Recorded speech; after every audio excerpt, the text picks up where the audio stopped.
Hello everyone, देखिए theorem 6.3 class 10th का है।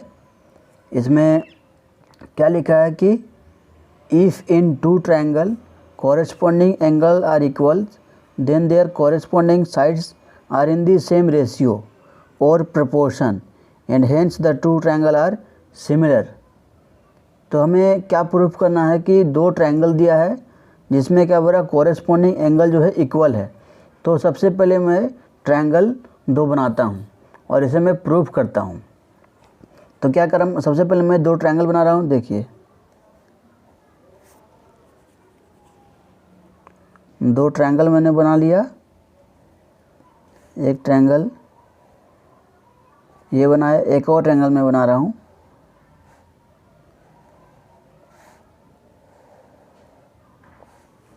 ये जो पहला ट्रायंगल उसका नाम दे दिया मैं ABC और जो सेकेंड ट्रायंगल उसका नाम दिया मैं DEF। अब पढ़ते हैं। बोला if in two triangle corresponding angle are equal. Corresponding angle कहने का मतलब है कि जब ये ट्रायंगल का मैं ये एंगल लूँगा तो क्या लूँगा, ये भी ट्रायंगल का ये वाला एंगल लूँगा। यानी ये एंगल जो है इस एंगल के बराबर है और ये एंगल जो है इस एंगल के बराबर और ये एंगल इस एंगल के बराबर। तो बोला अगर एंगल बराबर है, ये लिखा है corresponding angle are equal then their corresponding sides are in the same ratio and hence the two triangle are similar.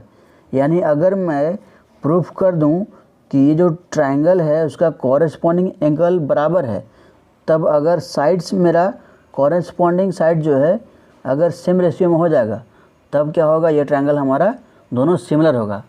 तो सबसे पहले मैं गिवन में यहाँ लिख रहा हूँ। गिवन में क्या है कि दो ट्रायंगल दिया है। क्या दिया, दो ट्रायंगल। तो मैं लिख रहा हूँ triangle ABC and triangle DEF। दो ट्रायंगल दिया कैसा, सच दैट कि दोनों का जो एंगल है वो कॉरेस्पॉन्डिंग इक्वल है। यानी मैं लिख रहा हूँ such that angle A equal to angle D और क्या है एंगल B। देखिए B equal to E, angle B equal to angle E और क्या है angle C equal to angle F। यही हमें क्या है गिवन में दिया हुआ है कि दो ट्रायंगल है और दोनों ट्रायंगल का जो एंगल है कॉरेस्पॉन्डिंग वो क्या है इक्वल है। तो हमें प्रूव क्या करना है, लिख रहा हूँ मैं टू प्रूव। हमें प्रूव करना है कि ये जो दो ट्रायंगल है ABC और DEF क्या है सिमिलर है। तो हमें ये प्रूव करना है कि ट्रायंगल ABC सिमिलर है ट्रायंगल DEF का। आ रहा समझ में। ये जो ट्रायंगल ABC है हमको प्रूफ करना है क्या कि सिमिलर है DEF का। तो मैं सबसे पहले गिवन लिखा, उसके बाद ट्रू प्रूफ। अब इसमें मैं थोड़ा सा कंस्ट्रक्शन करूँगा। कंस्ट्रक्शन क्या करना है आपको कि जितना AB है उतना ही ये जो ट्रायंगल में आपको मेजर करके दो पॉइंट, यहाँ पे एक पॉइंट लेना है। एक पॉइंट जितना AB है, मान लीजिए मैं ले रहा हूँ इतना, ले लिया यहाँ पे, और एक पॉइंट जितना भी आपका AC है उतना ही मैं DF में ले रहा हूँ, यहाँ पे ले रहा हूँ मैं। तो ये दोनों को मैं ज्वाइंट कर दिया। जो AB था इतना बराबर इसका नाम दिया मैं P और AC के बराबर इसका नाम दे रहा मैं Q। तो कंस्ट्रक्शन से हमें क्या मिला है कि AB बराबर DP में ड्रॉ किया हूँ। AB बराबर DP और AC बराबर DQ, वही मैं लिख रहा हूँ। AB बराबर DP एंड AC बराबर DQ। देखिए अब हो गया कंस्ट्रक्शन। अब चलेंगे प्रूफ। प्रूफ में क्या लिखेंगे, हम दो ट्रायंगल ले रहा हूँ, दो ट्रायंगल में ले रहे हैं। कौन कौन सा ट्रायंगल लेंगे, देखिए मैं ले रहा हूँ सबसे पहले ABC और DPQ में। मैं लिख रहा हूँ यहाँ पे in triangle ABC and triangle DPQ। इसमें देखिए कि ये जो दो ट्रायंगल है इसमें क्या आपको कि साइड जो है, साइड कौन साइड, ये जो ए बी है और इसके बराबर तो है, कहाँ से है यार, हमारा कंस्ट्रक्शन से। तो मैं क्या लिख सकता हूँ कि ए बी बराबर, ये जो ट्रायंगल में ए बी ये किसके है, डी पी के बराबर, और क्या ए सी किसके बराबर, डी क्यू के बराबर, ए सी डी क्यू के बराबर। ये दोनों कहाँ से आया, बाय कंस्ट्रक्शन, कहाँ से आया, बाय कंस्ट्रक्शन। इसमें भी सेम लिखेंगे बाय कंस्ट्रक्शन, यानी कि हमारे पास दो साइड मिल गए। अब क्या है, देखिए ये जो ट्रायंगल है ए बी सी और डी पी क्यू, इसमें क्या कि एंगल ए और डी क्या है, दोनों इक्वल है। पहले ही हमें गिवन में बोल चुका है, देखिए यहाँ पे angle A equal to angle D, तो मैं लिख रहा हूँ यहाँ पे angle A equal to angle D. तो ज़रा देखिए कि हमारे पास दो साइड बराबर हो गया, और क्या है, ये जो दो साइड और एक एंगल मिल गया बराबर, ये ए बराबर डी कहाँ से, गिवन से। जब दो साइड्स और एक एंगल बराबर मिल गया तो मैं क्या कर सकता हूँ कि by S A S criteria triangle A B C और डी पी क्यू क्या है, सिमिलर है, क्या है, सिमिलर है, ठीक है ना। या फिर ये जो ट्रायंगल है क्या होगा, कॉन्ग्रेंट होगा। तो मैं यहाँ पे लिख रहा हूँ बाई एस ए एस, क्योंकि दो साइड और एक एंगल है, by S A S criteria, by S A S criteria कौन सा triangle, triangle A B C, ये क्या है, कॉन्ग्रेंट है किसके, ट्रायंगल डी पी क्यू का, ट्रायंगल डी पी क्यू का। अगर देखिए, अगर दोनों ट्रायंगल, ये अब क्या हमने प्रूव कर दिया कि कॉन्ग्रेंट है, और यदि कॉन्ग्रेंट है तो क्या होगा कि जो कॉरेस्पॉन्डिंग और एंगल जो बच गया वो क्या होगा, वो भी इक्वल होगा। क्योंकि मैं बोल रहा हूँ कि ये दोनों जो ट्रायंगल है ए बी सी और डी पी क्यू क्या है, कॉन्ग्रेंट है, कॉन्ग्रेंट है, तो कॉरेस्पॉन्डिंग एंगल जो होगा इक्वल होगा। तो मैं यहाँ लिख सकता हूँ इससे क्या, कि एंगल बी बराबर एंगल पी, एंगल बी बराबर एंगल पी। क्यों, क्योंकि ये जो ट्रायंगल है छोटा वाला क्या है, कॉन्ग्रेंट है। तो कॉन्ग्रेंट है तो बाय सिम्प्लिसिटी थ्योरम से क्या हो सकता है कि हमारा सब एंगल क्या होगा, बराबर होगा। तो एंगल बी बराबर पी है, कहाँ से आया, बाई सिम्प्लिसिटी, सिम्प्लिसिटी मतलब corresponding part of congruent triangle, ये एक थ्योरम है। एंगल बी बराबर पी हो गया।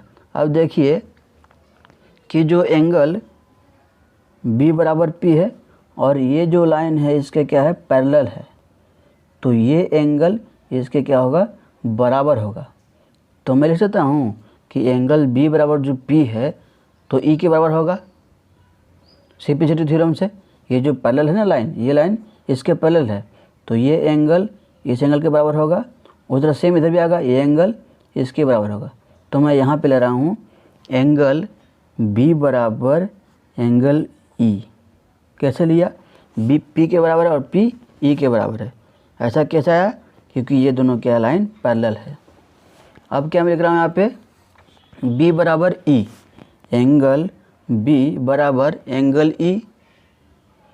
तो मैं क्या कह सकता हूँ यहाँ से कि सो एंगल पी बराबर एंगल ई।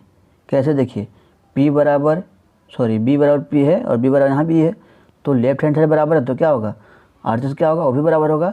तो एंगल पी बराबर एंगल ई लिखा। और क्या है कि पी क्यू ये ई एफ का पैरेलल है, तो यहाँ लिख रहा हूँ कि पी क्यू जो है ई एफ का पैरेलल है, पी क्यू ई एफ का पैरेलल है। तो अब थोड़ा ध्यान दीजिए, बीपीटी थ्योरम में क्या था कि अगर एक ट्रायंगल में एक साइड जो है, एक साइड की जो थर्ड साइड के पैरेलल है, तो क्या होता है कि ये जो लाइन है ये दोनों ट्रायंगल का जो साइड है इसको सेम रेशियो में डिवाइड करता था। तो मैं क्या लिख सकता हूँ कि पी क्यू ई एफ का पैरेलल है, पी क्यू ई एफ का पैरेलल है, तो मैं लिख सकता हूँ कि D P by P E equal to D Q by E F. कहाँ से? बी पी टी से। तो यहाँ पे लिख रहा हूँ D P by P E equal to क्या होगा? D P by P equal to D Q by Q F, D Q by Q F. कहाँ से है? By B P T, basic proportional theorem, मतलब थेल्स थ्योरम से आया है कि जब ये लाइन होता है पैरेलल थर्ड साइड के, तो ये जो साइड है इसको सेम रेशियो में डिवाइड करेगा। अब क्या करना है, इसको मैं पलट दे रहा हूँ। ये जो है P E upon D P equal to Q F upon D Q. यहाँ पे मैं रिवर्स कर रहा हूँ, अभी आपको समझा दे क्यों कर रहा हूँ। अब इसमें क्या करेंगे? +1 करेंगे इसमें। तो P E upon D P अब प्लस क्या है यहाँ पे 1 बराबर Q F by D Q +1। दोनों में मैं +1 कर रहा हूँ। तो देखते हैं यहाँ पे क्या आ जाएगा, देखते हैं। तो क्या यहाँ पे P E plus D P upon D P आ जाएगा, और क्या आएगा इधर से Q F plus D Q upon D Q आ जाएगा। अब देखिए थोड़ा फिगर में देखिए क्या लिखा है यहाँ पे, P E plus D P. देखिए P E plus D P मिल के क्या बनेगा? बन जाएगा डी ई। बोलिए P E plus D P. देखिए P E plus D P क्या बन जाएगा? D E. और क्या है नीचे में? तो डी पी है, ठीक है। डी पी इक्वल टू क्या देखते हैं? Q F plus D Q. Q F plus D P क्या बनेगा? देखिए यहाँ से Q F plus D Q क्या बन जाएगा? बन जाएगा डी एफ। तो मैं यहाँ पे लिख रहा हूँ D F by D Q. अब जब ए आ गया तो इसको मैं रिवर्स कर दे रहा हूँ। देखिए D E by D P बराबर क्या आ गया? D F by D Q. अब मैं यहाँ पे तो डी ई ठीक है, लेकिन गिवन में थोड़ा याद कीजिए कि डी पी है ना, डी पी। देखिए डी पी बराबर क्या है? A B. और क्या है? ए सी बराबर डी क्यू। तो मैं यहाँ से पुट कर रहा हूँ, यहाँ पे क्या करूँगा? D P equal to A B और डी क्यू इक्वल टू मैं पुट कर दे रहा हूँ ए सी।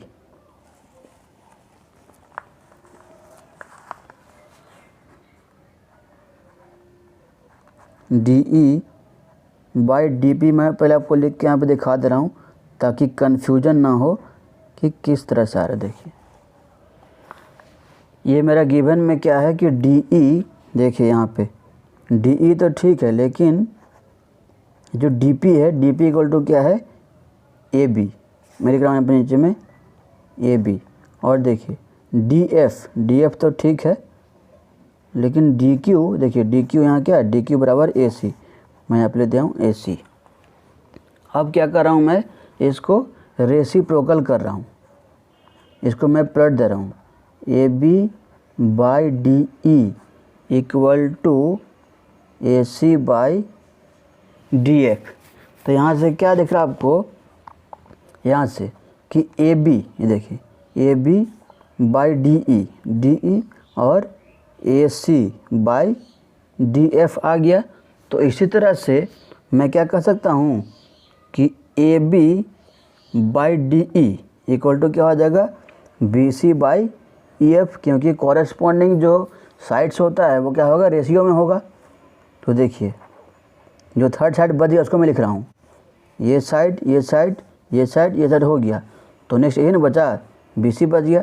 तो थर्ड साइड भी क्या होगा? सेम रेशियो में होता है, थेल्स थ्योरम कहता है। तो A B by D E, देखिए A B by D E बराबर मैं लिख सकता हूँ B C by E F. जो तीनों साइड है क्या होगा? कॉरेस्पॉन्डिंग सेम रेशियो में होता है। तो A B by D E equal to B C by E F आ गया। अब जब देखिए मैं क्या बोला था कि अगर यहाँ पे तीनों साइड अगर हम सेम ला देंगे रेशियो में तब मेरा क्या होगा, वो ट्रायंगल जो है आ जाएगा सिमिलर।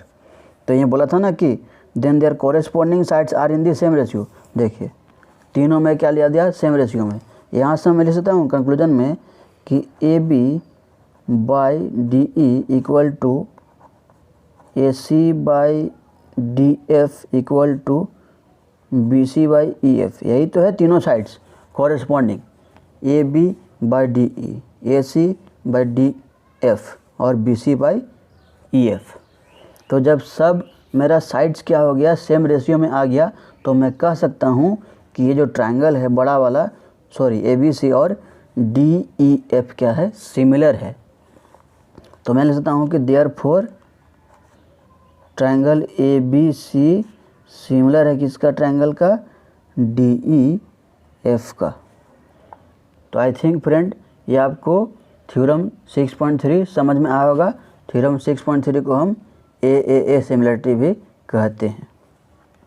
तो thank you friends for watching this video.